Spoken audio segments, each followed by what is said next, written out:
అందరికీ శనార్థులు burning topic with రాయమను. అలా ఇవాళ మనం మాట్లాడుకునే ముచ్చట ఏందయ్యానంటే, నిన్న ఏపీలో ఎమ్మెల్యేలు ఎమ్మెల్సీలకు గాను ఒక సాంస్కృతిక కార్యక్రమాన్ని అయితే ఏర్పాటు చేసింది కూటమి సర్కారు. ఇక దీనికి ప్రత్యేకంగా టీడీపీ పెద్ద పెద్ద పేరు మోసిన నాయకులతో పాటు చంద్రాల సారు, పవనాల సారు హాజరుపడ్డాడు. అయితే ఇందులో ప్రత్యేకంగా కొంతమంది ఎమ్మెల్యేలు ఎవరైతే ఉంటారో వాళ్ళు కొన్ని స్కిట్లను కూడా నవ్వించే కామెడీ షోలను కూడా చేసిళ్ళు. వాళ్ళు పండించినటువంటి కామెడీకి గాను ఔరా అనిపించేటట్టుగా అందరు ప్రశంసలు అయితే గట్టిగానే ఇచ్చిండ్రు. ఇక పవనాల సారు, చంద్రాల సారు పడి కడుపు నవ్విండ్రయ్యా. దాని తర్వాత ప్రైజ్ డిస్ట్రిబ్యూషన్ అయింది. ఇందులో ఎందరో మంది పార్టిసిపేట్ చేసింది. దీనికన్నా పవన్ కళ్యాణ్ సారు చాలా విషయాలనే మాట్లాడుకుంటూ వచ్చిండు. చంద్రబాబు గారు ఇంత సంతోషంగా, ఇంత హ్యాపీగా, మనస్ఫూర్తిగా పొట్ట చెక్కలయ్యేటట్టు నవ్వుడు నేను ఎప్పుడు చూడలేదు. ఇదే ఫస్ట్ టైము. నేను కూడా బాగా ఎంజాయ్ చేసిన. ఇప్పుడు ఈ మినిస్టర్లు ఎవరైతే ఉన్నారో వీళ్ళు చేసిన స్కిట్లు చూసినప్పుడు నాకు కూడా ఒక స్ఫూర్తిగా అనిపించింది. అరే నేను కూడా పార్టిసిపేట్ చేస్తే బాగుండేమో అనే ఆలోచన నాకు కూడా వచ్చింది. ఈ ఇయర్ కాదు, నెక్స్ట్ ఇయర్ నేను తప్పకుండా చేస్తా. అయినా ఇలాంటి ప్రోగ్రామ్స్ రిపీట్ గా పెడుతుండాలి. ఎప్పుడు ప్రజాక్షేత్రంలో ఉండి పబ్లిక్ కోసము సఫర్ అవుతా అనేక ఆలోచనలతో మెంటల్ టెన్షన్ గా మనం ఉంటాం కాబట్టి ఇట్లాంటి ప్రోగ్రాంలు మనం పెట్టినప్పుడు ఏమవుతుందంటే కొంచెం మంచిగా ఉంటది. పబ్లిక్ కూడా బాగా కనెక్ట్ కావటానికి, పార్టీలో ఉన్నటువంటి రిలేషన్ బలంగా నిలబడటానికి మంచిగా ఉంటది. నేను ఈ స్కిట్లు చూస్తున్నప్పుడు కానీ లేకపోతే ఈ ప్రోగ్రామ్ ను ఎంజాయ్ చేస్తున్నప్పుడు నాలో ఎన్నో జ్ఞాపకాలు వచ్చినాయి. నేను ఎంతో బాగా యాద్ చేసుకున్నా. మస్తున్నది ప్రోగ్రామ్ అని మస్తు కితాబ్ ఇచ్చిండు. ఇంతవరకు బాగానే ఉన్నది. అసలు సమస్య ఇక్కడనే వచ్చింది. మరి ఏందయ్యా అసలు సమస్య అంటే, అయితే మైకుల అనేక విషయాలు స్కిట్ గురించి అద్భుతంగా పొగిడినటువంటి పవన్ కళ్యాణ్ సార్ ఉన్నట్టుండి ఎవరైతే ఏ మాట వినకూడదో అటువంటి బాంబును పిలిచిండు. ఇది ఇప్పుడు జన సైనికులకు డైజెషన్ కాకుండా, నిద్ర పట్టకుండా ఎత్తున్నది. అరే ఏందయ్యా ఉన్నట్టుండి పవన్ కళ్యాణ్ సార్ ఎందుకు ఇట్లా మాట్లాడిండు? అసలు ఆయనకు తెలిసన్నాడా, తెలియకన్నాడా, లేకపోతే అక్కడేదో కొందరి మెప్పు కోసం అన్నాడా అనే ఆలోచనలలో పడ్డారట. మరి ఇంతకు పవన్ కళ్యాణ్ సార్ ఏమన్నాడు అయ్యానంటే, మోదీ గారు ప్రధానమంత్రిగా 3వ టర్మ్ కూడా నిలబడ్డాడు. అట్లనే చంద్రాల సార్ కూడా 3 సార్లు ముఖ్యమంత్రి కావాలి ఏపీకి. అది నేను చాలా ఆనందపడే ముచ్చట. ఆయనతోని నేను కలిసి పని చేయనికే ఎప్పుడు నేను సిద్ధంగానే ఉన్నా. నాకు ఆయనతోని పని చేస్తుంటే నాకు సంతోషం అనిపిస్తున్నది. ఆయన మళ్ళా 3 సార్లు ముఖ్యమంత్రి కావాలని చెప్పిండు.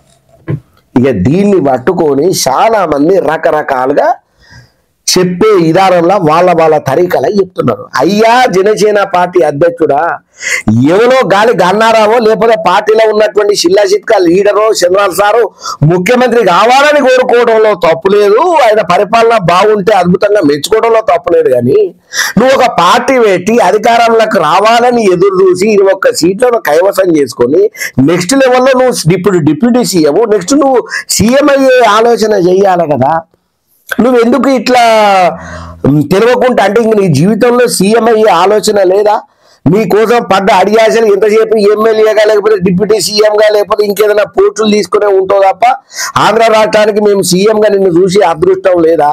ఎందుకన్నా గిట్లా మాట్లాడతామని చెప్పి కొంతమంది అంటే, ఆంధ్ర రాష్ట్ర అభివృద్ధి కోసమే పవన్ కళ్యాణ్ సార్ అట్లా మాట్లాడాను. ఆయన లక్ష్యము ముఖ్యమంత్రి కావాలని కాదు, ఆయన లక్ష్యం ఆంధ్ర రాష్ట్రం అభివృద్ధి కోసం.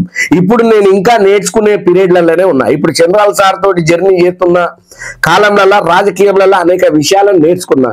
ఇంకా నేను ముందు నేర్చుకుంటే తర్వాత నాకు మంచి ఈ ముఖ్యమంత్రి పదవిని నేను రాష్ట్రాన్ని హ్యాండిల్ చేయననే సమర్థత వచ్చినాడు 100% నేను ముఖ్యమంత్రి కాగలుగుతానే నమ్మకం పవన్ కళ్యాణ్ సార్లో ఉన్నది. కాబట్టి ఫస్ట్ ఇటువంటి టైంలలో మనం రిస్కీ షాట్స్ తీయొద్దు.